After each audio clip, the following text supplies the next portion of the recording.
Hey, what's up, everyone? This is Jeremy, founder of QuickMail.io. I'm not changing my intro, and this is I'm changing the intro. I'm just going to sit here silently. This is Amar with ZenMade. Let's get into it. right. What's the topic today? Topic today is what tools we use in the business. I honestly don't understand why Is people that important? like hearing this. I don't get it, but apparently it's very popular and everyone wants to know the tools that everyone else like is is, I is think it's using. because they think the tool is the business. Like, it's or gives some sort of certainty. Like, hey, I'm using this Yeah, tool. It's yeah. like, who cares?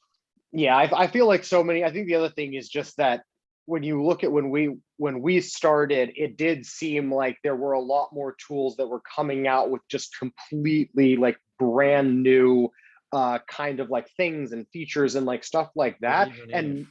yeah, well, but the whole thing is now that is still true when you think about things like, I don't know, Banner Bear that use like an API for like creating images and stuff like that. A lot of the cool kind of innovations are like, they're not things that every single company is going to be using. So almost every email marketing software now is exactly the same. But like in my opinion, they weren't back in You're 2013. right. Like The there were floor, the clear. floor has been raised. Yes, Exactly. absolutely. So all right, what tools are we gonna start with? Should we go with email marketing just because that's what Well, I let's mentioned? start with the very beginning. My emails are on G Suite. So you mean for like your personal like inbox and everything? Yeah, the work emails. Yeah, Yeah, they run same, on G Suite. Okay, same. good. And then what about, so for email marketing, I assume you're using QuickMail and Not only. I mean, for email marketing, we're using SendFox, SendFox. Okay. which is Does that basically does does that have like automations and everything, or is that just for yeah. like newsletters and stuff? No, it has everything. Well, it's Oh, for okay. newsletters, right? But it does Okay. have a little bit of automation that we're using as well because we can programmatically call the API. So, and the reason Okay. why we're not using QuickMail is because QuickMail is a one-on-one conversation Mhm. coming straight from your inbox, where the other one is like, just more of a newsletter and drip emails for marketing, right? Okay. Gotcha. Okay, yeah. So we use Active Campaign for that, Yes. which we've got a lot of stuff on there. I mean, if you join our email list these days, like I don't send any emails anymore, but you'll receive emails even if you weren't receiving our weekly newsletters. You would receive emails for something like 2 years after signing up at this point, right? That's just like all on autopilot. But then now we also do a weekly newsletter every Saturday that we send out a weekly Oh, nice. newsletter. We Yeah. put a weekly newsletter since on Thursday for like Pavel's been starting doing that. Okay. I like Cool. them. I like them. Yeah. They're the only newsletter I'm registered to. Nice. Nice. Everything else unregistered straight away. Yeah. How do you guys where do you guys like pull content from, or are they like content emails, or Yeah, what so are you guys thinking? that's pretty clever from Pavel. So what he does is he's listening to every week. I do a podcast episode with Jack about cold outreach, and Yeah. then he basically listened to that, distill one or two good nuggets out of it, and then it has multiple sections. I think the first one is like one tidbit of good stuff which Hmm. he actually extract from the podcast. Then another Yeah. one is like the here's the blog of this week, and then another one is here is the link to the podcast as well. Okay. And we Cool. also do a tool highlight as well, like one of the tool that we find this week that Okay. is in the Cool. ecosystem, whether it's about Okay. calendar stuff, an email verification, whatever kind of. Nice. Okay. Very cool. Very cool. That's And we're thinking of doing actually a monthly also update on a tool, like here's what changed on QuickMail kind of thing. Like yeah. because the idea is very simple: is we haven't raised our price for 5 years. We may actually do in the future. The more I'm talking about it, the more I'm thinking about doing it. But we haven't raised our price, and it's basically I like the what's new things because every time you receive such email, it means like this is more value to you at no extra cost. Suddenly, Hmm. we just dropped more value to you, and I guess if you keep on doing that, this is a good feeling. Yeah, definitely. I think that Heather on our team, I think, is going to start sending those out, because that's definitely a solid thing to do. It was just something I never personally like wanted to do. It's either I wanted to announce Yeah, at the someone needs to time, do it. yeah, Someone exactly. else. Yeah, well, or if it's a big enough feature, then I just want to send out an email just saying, hey, we just dropped this or whatever, and like it's now live, like in your account. That for me, I'm very much when it pops into my head, I'm either going to do something about it or I'm not. That waiting until the end of the month just never really worked for me. But she's much more organized like that, and now like our team Cool. is getting much better updates of what's going on. So yeah, our newsletter is very similar Hey, to that. Yeah. speaking of teams, what do Mhm. you use to communicate with your team? Slack. Yeah, us as well. Yeah. Over email, by the way. We hired one guy at some point, Christian, and he was very into email. So he started sending me emails. I was like, no email, please. It has to go into Slack. And so we're Mm, using Slack. I have no problem in moving to, what's the other one? I think it's Discord. yeah, Discord. I have no problem moving to Discord if Slack starts pissing me off. Mm, It's fine. yeah. We don't have Um, that much process in it. Like it's fairly easy to use Discord instead of Slack for us. okay. Well, For us, I it would one be, of the thing. Oh, yeah. sorry. One of the thing we're talking that I think is of value when we're talking about tools is I always try to avoid vendor lock. Right. Yeah, same. Yeah, same. Unfortunately, it happens with some things like Active Campaign and Intercom, which we'll talk about in a minute. Both of those are very like locked in. Slack isn't as much, but it would cause a real headache for us to move off of Slack to Oh yeah. Discord. It's nothing that our team couldn't take care of, because the whole thing is that Slack is almost like it's our communication between the team, but it's also our dashboard in a lot of ways, because almost every action, every important action that happens within the business, there's a notification that goes into Slack into one channel or another. And so Oh, if it's we because you add, use the integration of other tools in Slack. yeah, so everything's Okay. passed over. So we would just have to change all of that. And like I it got comes it. from every part of the business goes Most in of the there. notification we have in Slack are done by QuickMail itself. So all software is actually notifying us about things that happens. And so Yeah. for us, it's just changing like, okay, instead of calling Slack, we're calling Discord. Okay. There's Yeah. that, and there is also a notification. We're using Heroku for deployment and management of our application. And so we have a webhook for that, but so it will require a little bit of change. But I Yeah. think that's the only thing we have. We also have Bugsnag. Oh, sorry, I'm just like going like all the tools. Yeah. Yeah, let's carry on the But list. we have almost every tool of ours is sending some information into Slack. For us, it's Right. not just like one thing. So So yeah, yeah. if those tools allow, like a cool tip, if those tools allow you to send webhooks instead of Slack, because usually they allow you, like they allow you to send message, and then you can either Mm, send a Slack message or another tool message or whatever, and then you may not have Discord, but Discord have what we call webhooks. So it's a mm, URL, and then you could just basically enter this URL in a certain format, yeah. and that should work automatically. It's a bit of work. I grant you that there is some work involved. Yeah. Yeah, well, that's what I mean. Is it's nothing that our team couldn't handle, but it would definitely cause some headaches. Like it would probably cause Yes, Chris to stop working on other things for a week just to make that's sure right. that everything is working properly and like and And a all that developer, stuff. if So needs. Yeah. yeah, well, Chris is a developer these days, which is pretty crazy. That like Okay. yeah, some of like the basic bugs in ZenMate I send to him and he fixes them up, like, and then Alex takes them live after like reviewing. It's kind of crazy.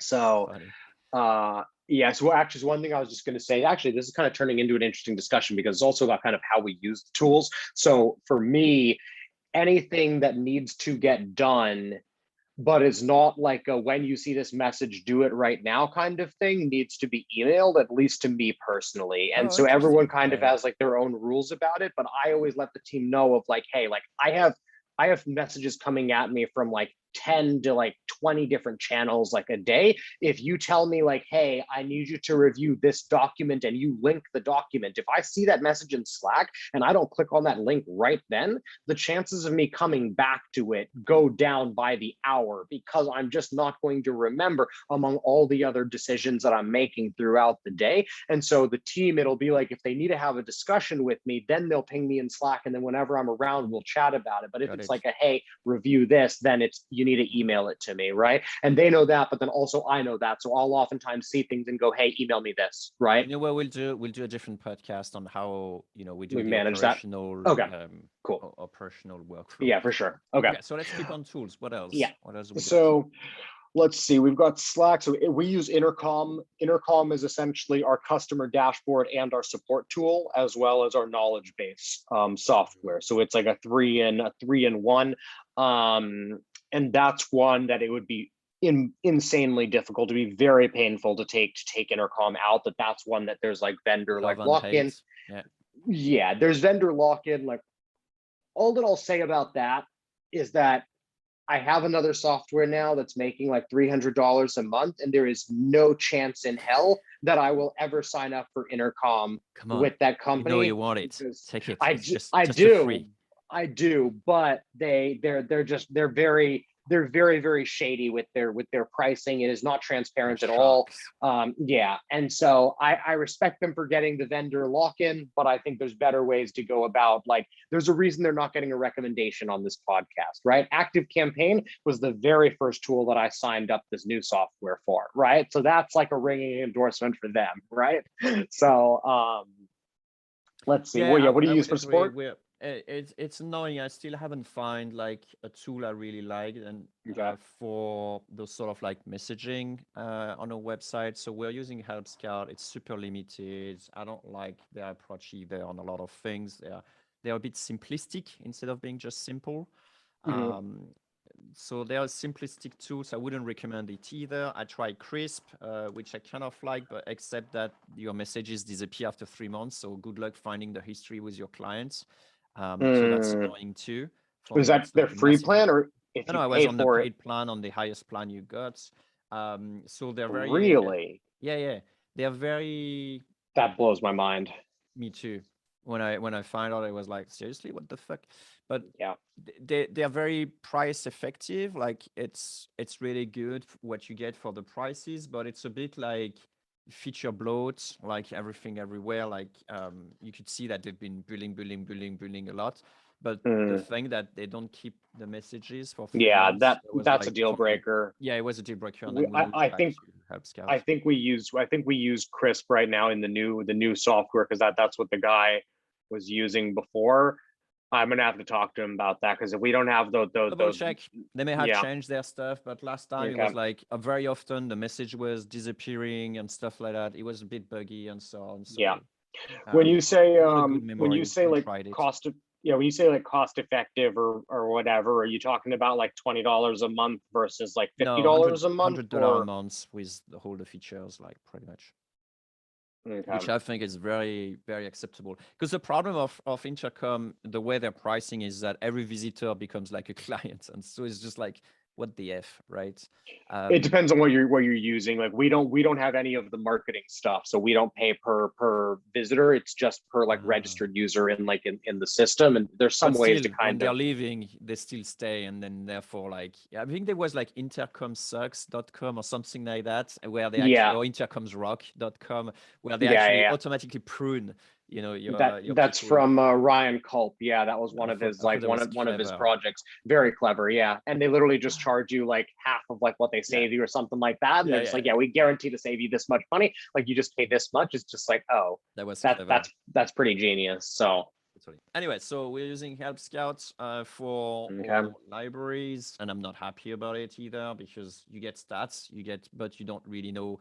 Like for example, we get like people doing thumbs up or thumbs down on our articles, and we can't figure out who does it. It's like basic, integration stuff, like who actually does it, so you can figure out like, is that like so you can help register? them. Is that like a customer there for a long time? It's like super like zero analytics when it comes to that. It's just like always you get like the minimum basic of everything, and for me that's not good enough. But I don't have the time nor the luxury to look into that. Maybe if we got head of support at some point that wants to revamp that, but that's the nice thing for us is we finally do. And so the Intercom one works well enough, but we finally have someone that's like, okay, like, the articles aren't good enough, so we're going to go through and revamp them like as a team and everything. And like, yeah, it's quite cool to see those improvements happening in the company.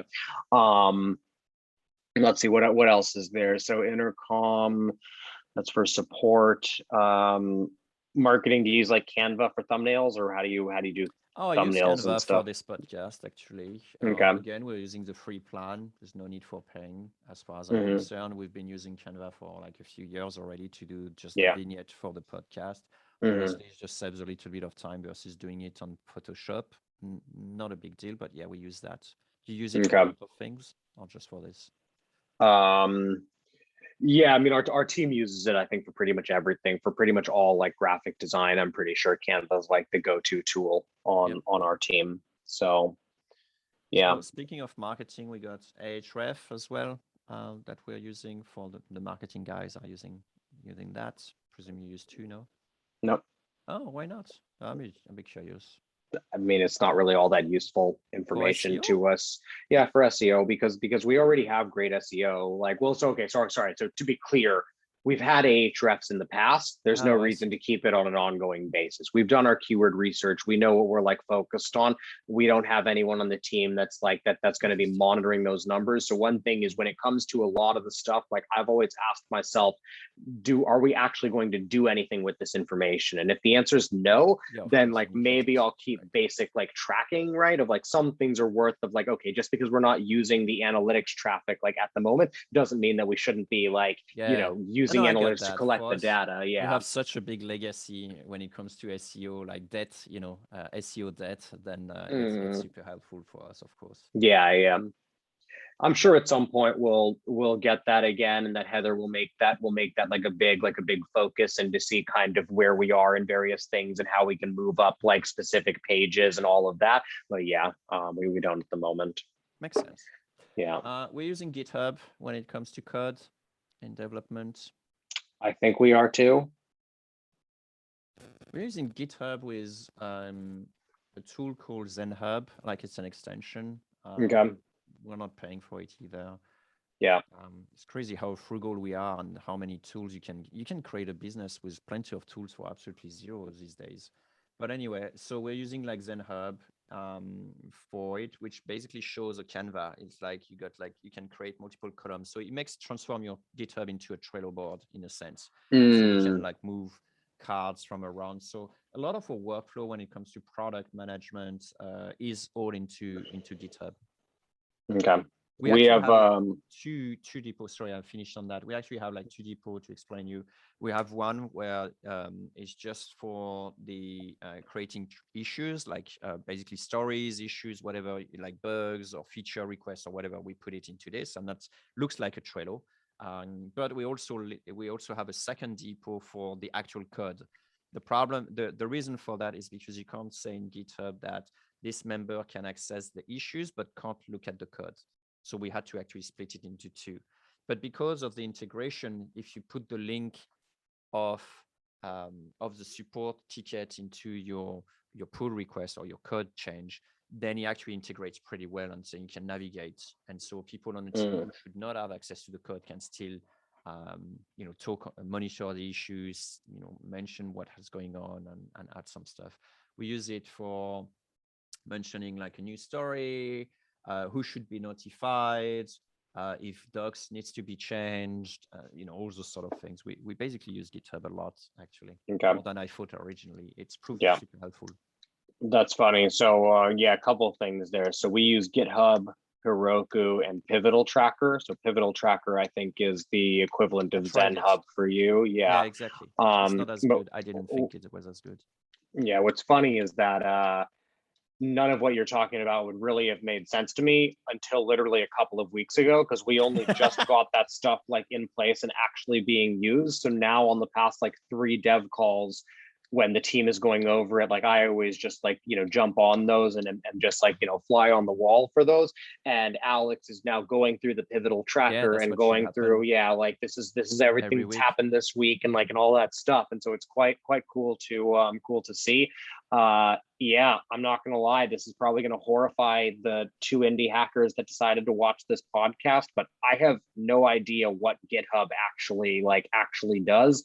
It seems like it's our kind of code repository, I guess. Yeah, I'm that not, is I'm, with that is, history yeah. as well. With history Oh, as yeah. well, and it also allow you to do what we call pull request, which is you're basically creating a bundle of your changes, and you say, "Hey, can you review this change?" And if they're Mhm. happy, then it goes into the code.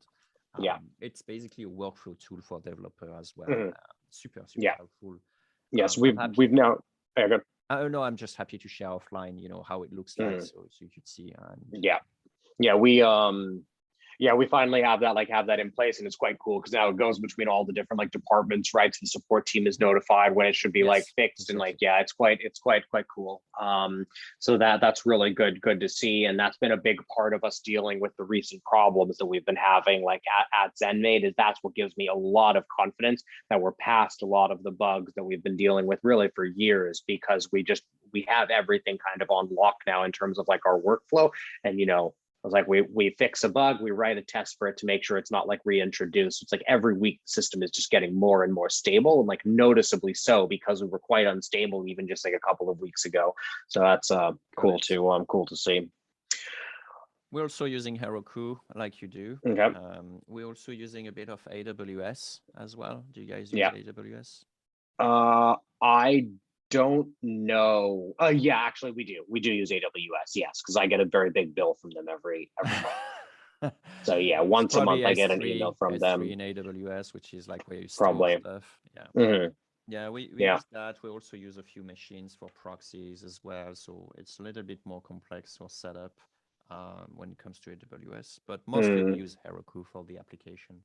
Yeah. Super easy to scale. What do you use for blogging? Like website and Oh yeah, we blogging? use Gatsby. So we actually just created our own sort of like Gatsby implementation using Cosmic JS as a headless CMS, which basically means this is where the data are getting. So Gatsby is the build. We're getting the data from Cosmic, and then it's served as a server by Netlify.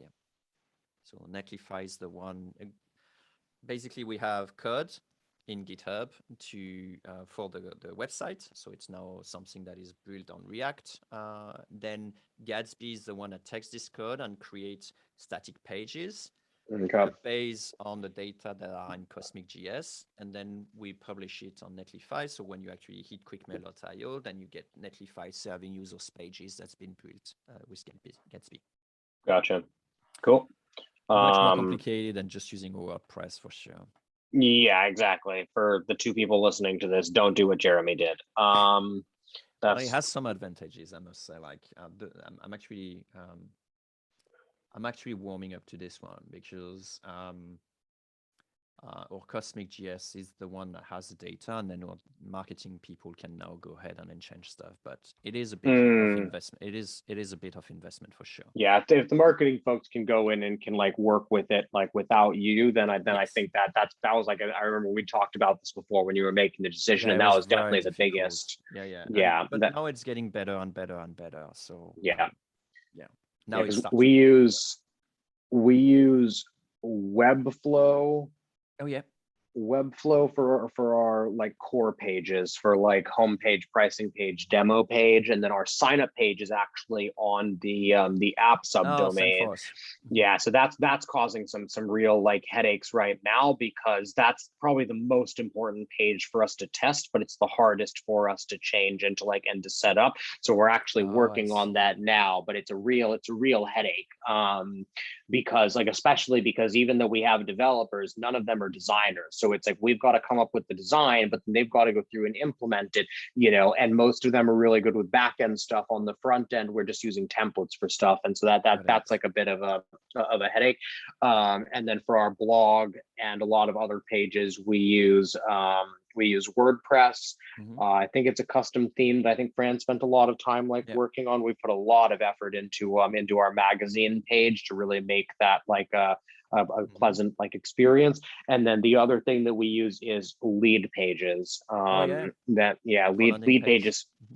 It's funny. We have I think we only use 5 pages or something on lead pages, and we've probably paid them $60 a month since like 2015 or like 2014 or something like that. But every time we look at at changing off of them, it's just like it's just not worth like the headache, right? Of just, you know, I've thrown up a lot of concept landing pages that then we did properly on like another site and all that stuff, and just the speed with which it allows me to move is just, you know, another kind of level. That's when the bill always annoys me, but I know that, like, you know, I'm happy to Yeah, pay it's those, the you know, money it's like for those it. mosquitoes stuff. It's not gonna kill you, but it's so annoying to have them, Yeah, right? yeah, exactly. So, okay, what else is there? What other tools?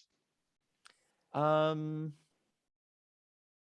oh, I didn't check my bar. Notion, of course, for the operational stuff. Mhm. This is where the knowledge base in. So they are mentioning about HR, what some policies we have, what our values, the team directory, and then we have like different departments of the company. So you have one folder for the company where there is like the values, some history stuff. Okay. So all your internal How do we get, documentation is yeah, there. basically that. And then we have Mhm. like every department's also got their own. So you got one for support, it's for Yeah. onboarding, training as well. We got one for HR as well. That explains a lot of the process for onboarding Okay. and letting Cool. people go. Everything is in there in theory. Okay. Nice. Yeah. We might use that. I don't know. I use Notion personally. I'm pretty sure there's a ZenMade Notion, but we also use a site called Slight, or at least we did before. That was more of like a documentation tool. Although I think Chris might have been moving us off of there and completely onto Notion. I'll have to check on that. I was also just thinking about other project management that I'm pretty sure our team uses Asana and ClickUp, maybe, and Trello. Yeah. I'm not really sure. We're not using any management tool like Asana or Trello even. Well, we use one in What my are team. We your have one marketing Trello board. guys? Yeah, okay. Because the reason They use that Notion. I'm not sure is, yeah, okay. The reason that I'm not sure is because I let all the departments pick their own tools. Then unless they have to work with other departments and like collaborate on stuff, like Pivotal Tracker is probably the only software that we have that's kind of pushed on people of just like, hey, I don't care that you'd prefer to manage this like some other way. Like That's this right. is the one And that's place, how it should right? be. Yeah, but Well, for us, GitHub marketing makes does more their own sense thing. because it's close to the source code. I'm happy to, you know, make a demo to Alex or whoever if they're interested, by the way, of how we actually organize our stuff because I think it's super streamlined. Anyway, we're using Zoom, of course, for doing, you know, demo calls and stuff like that. Same. Yeah, using Brave for navigation instead of Chrome. That's just a little preference. Not everyone on the team do that. Some people are using Safari. Some people are using Chrome. What about Google Drive? Yeah, we could use the Google Drive, but it's more like in Notion. Like I use Google Drive, of course. I will create some document and some stuff, and then in Notion there is a link to some documents, right? Yeah. So yeah. we also use it for when we do proposals or technical documentations as well. Okay. We use that.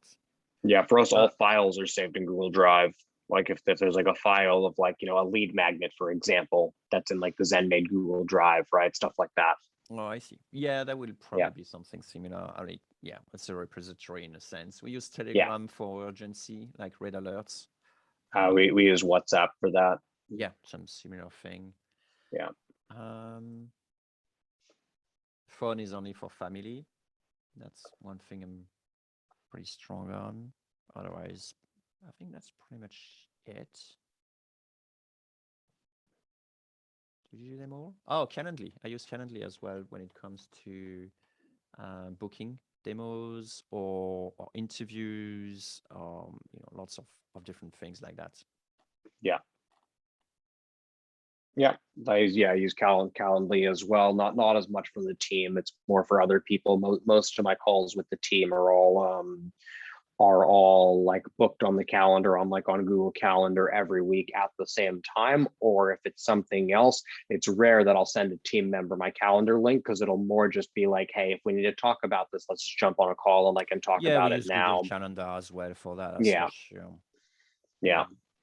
So we use DN Simple for all DNS management. I don't know what you guys are using. I have no clue. I do use ExpressVPN sometimes when I'm on Wi-Fi, for example, like Internet Cafe and stuff like that. Mm, yeah, I've got Proton VPN, I think. Just Interesting. Okay. some software. I don't know. I remember doing like very basic research of like it's not one of like the evil ones, I guess. I don't know.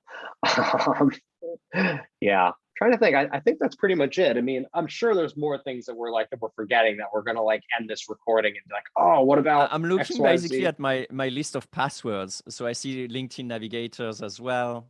So I'm Yeah. using OnePass, so I can actually, Do, well, I'm using OnePass. do you consider Twitter to be a tool? Because I consider Twitter to be a tool. Depends what you want it for. Yeah. I get so much help on Twitter. I'm just looking through my phone apps and just seeing like what are the things that I have to keep an eye on. Like I'm an S at the moment, T. So yeah, here comes Twitter. Upwork, we've been using a bit. Oh, Wise for the banking stuff. What do you use for banking? Do you use like a proper bank? mm, all of our bank accounts are just through Chase in the US, but then how we transfer money to people is all over the place. We pay a decent portion of our team through PayPal, because PayPal takes care of like the 1099s. If you pay people enough money through PayPal, like in the US, then you don't have to deal with Okay, with that stuff. interesting. Yeah, we use Wise, I think, for international transfers, or in a couple of cases, we've set up just direct like bank transfers, depending on on the situation. New people, if we hire them off of Upwork, then we keep paying them through Upwork for usually like Oh 3 to gosh, 6 don't do months. that. And Yeah, then exactly. Yeah, exactly. After that, you move them. yeah, after well, yeah, but I mean it's another one of like I've done that for a long time, because again, like I knew you were gonna say that, but I'm not an optimizer. To me, I'm happy to pay That's the right. extra 10%, and like I don't care. Like I'd rather do Well, that that and then adds up like very quickly, especially you got to be a don't team. I know you don't. I use yeah, I Golan's at the moment and also Deal for part of the team. Okay, gotcha. Yeah, for us, it just depends on who it is. The way that we've always looked at it is that um, the best way for our employee to receive the money, whatever makes their life the easiest, is essentially like what we'll do within reason, right? If someone wanted to be paid in Bitcoin, we'd probably find a way to do that if that's like what they wanted, just because like the perceived value is higher, just because you're making their life more convenient, right? So we've always kind of It would have taken been a that pretty good approach. choice to be paid in Bitcoins if they started, Zenmade with you. Yeah, yeah, right. We use Zapier as well. I think that's Oh yeah, forgot about that. Yeah, of course. Zapier is like the connecting piece for everything. do you use it a lot, or do you use just a bit of them? I don't actually know, but I'm pretty sure we use it a lot. Like I'm pretty sure we pay $100 a month because of the amount of zaps that are like taking place every month. So Right. um yeah, I think it's a pretty big one. I mean, almost everything that comes in through Slack is usually a zap. All right, so we explore the Z letter. I don't have any more tools. Yeah, I think that's about it. There's nothing else that really comes to mind. Like for me, I'm just trying to think if there's any more like research kind of tools. I did use Wicked Reports for a while, but Oh yeah. that was one that they seemed to give like decent information. It wasn't perfect, but it's hard to be like perfect. But we just weren't doing anything with that information, and it was quite expensive to keep running, so we just didn't bother like with that after some point. And then the other two to mention really quickly are Profitwell. That's how we track like all Oh, of I like the forgot money. that. We Yeah, just use Stripe. you use Stripe, yeah. So we've got Stripe, Profitwell, and I think we're also plugged into MRR.io. So I essentially get different numbers from all three like systems, which just keeps like I have no idea which one's actually right. Yeah, I we don't use our own particularly one care. internally in code, so we actually make sure that everything, is just like calculated at the right time for the Oh right yeah, amount. And then we have yeah. Stripe, which is always lagging a bit with their data. Yeah, we just have like Stripe, Profitwell, and then MRR.io, and I just keep an eye on the three. And anytime there's like a massive discrepancy, then I'll look into it. But if they're all in the same range, then I'm like, okay, cool. Like there's not really much to see here. We're making approximately like this much money. And then the last one is one that I haven't really started using yet, but I got in as like an alpha or like beta user, which is this software called Wild Metrics that specifically plugs into Active Campaign and Oh, okay. essentially helps to show you like how much money you're making on like each newsletter that you send, that it sends out like the emails it plugs in, and then it tries to track how many Nice. people actually click from that email, end up signing up for a trial, end up paying you money, and all of that stuff. So I'm hoping that's going to be a lower cost like Oh. replacement for Wicked Reports. We use Mixpanel at the moment for Okay. tracking things. Mixpanel, and then we also put a bit of hook in the code for that. Cool. Yeah. Yep. Nice. All right. More interesting than I thought, actually. That's yeah, it turned into a good discussion. Yep. All right. So follow us on Twitter. Let us know. Yeah. Actually, this is one that actually goes into a perfect question. Guys, let us know if there's anything that tool? we didn't talk about, any tools that we didn't touch on. If you want to know if we've tried any tools before, if there's something that we didn't touch on that you want to know how we handle something, drop us messages on Twitter or tweet at us. It's just Amar and Jay Chatelain. Yeah, I think that's all. Yeah, you will basically realize that we don't really care that much what tool you're using, as long as it works for your business. Yeah, exactly. Like for the on the marketing side, what makes the difference between a strategy working and not working is always going to be the copy. It's never Not going the to be the tool, tool, that's for right? Like sure. the tool, yeah, there might be some limitations, but yeah, that was actually a pretty interesting discussion. So, if we are successful, it's because we're using better tools than you are. All right. Thanks, Amar, Cool. for the chat. All right. Bye. See you next time.